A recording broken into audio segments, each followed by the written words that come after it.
found it there underneath the bottle. Things are never good.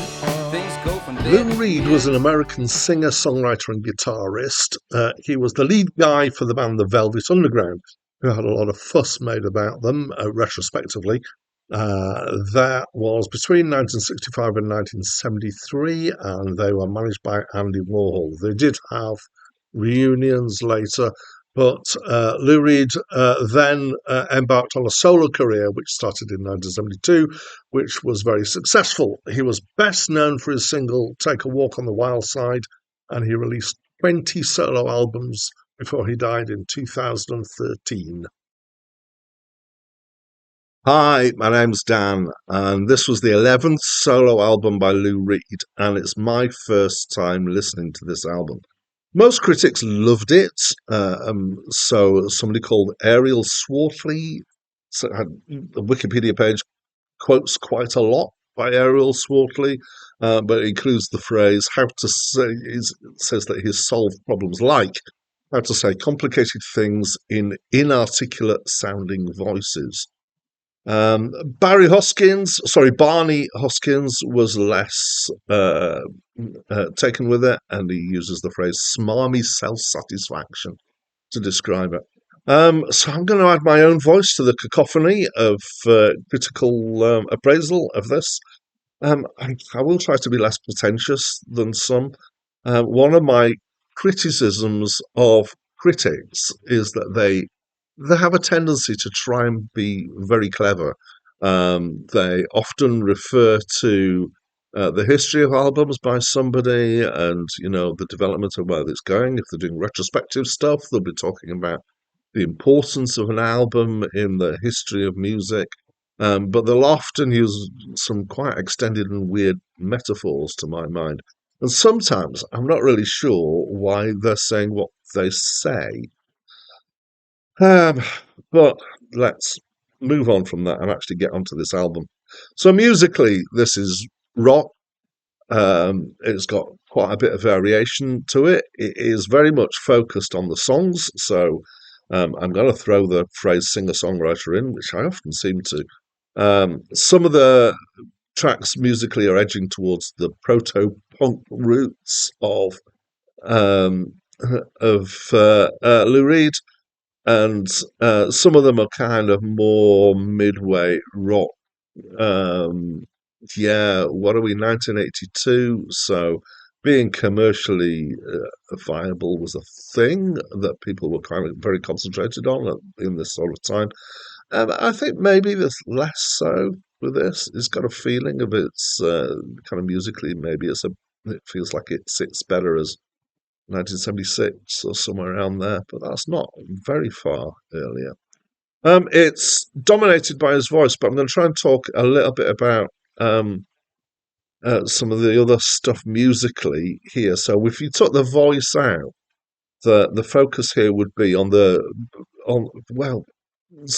lot of people have talked about the dual guitars of Lou Reed and a guy called Robert Quine, and their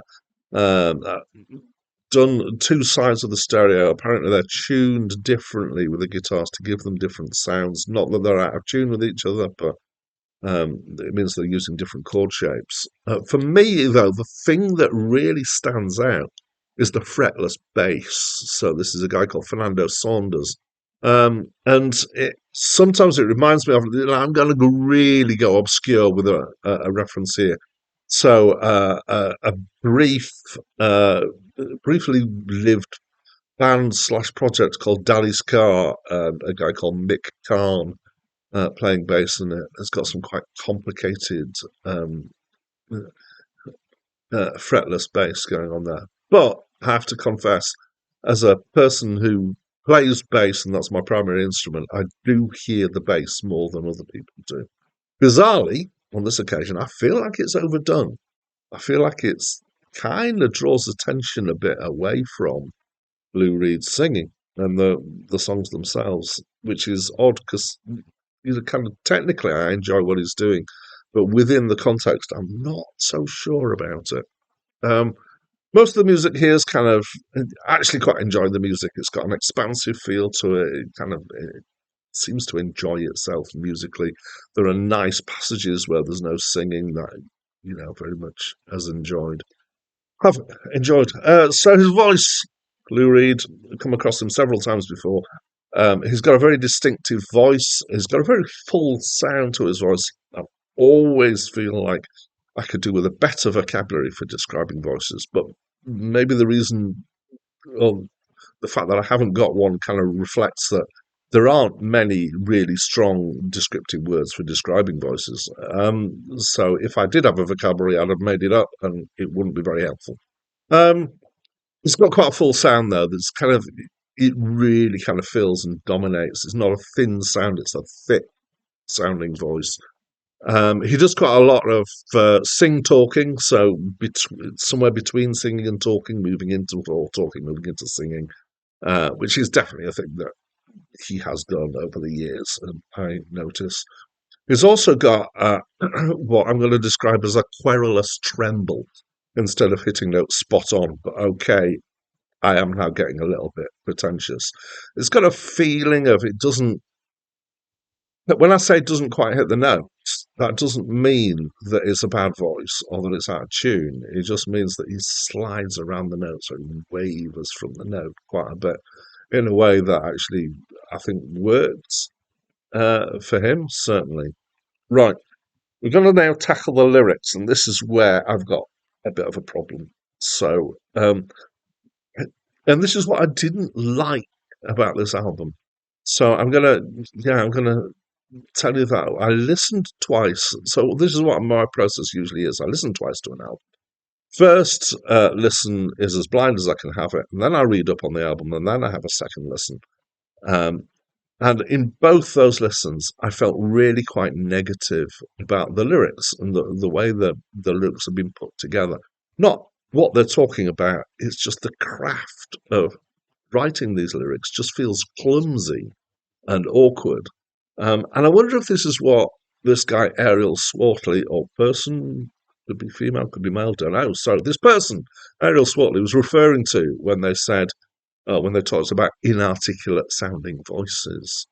And maybe it is a thing, maybe it's deliberate lacking of elegance. But for me, it sounds like the feeling of watching a tall person trying to get comfortable in a small plastic chair. And it also sounds like high school poetry in that it's just kind of feels naive and unpolished. And this is to do with the way, things are described very much on the nose. So there's not a lot of subtlety at times.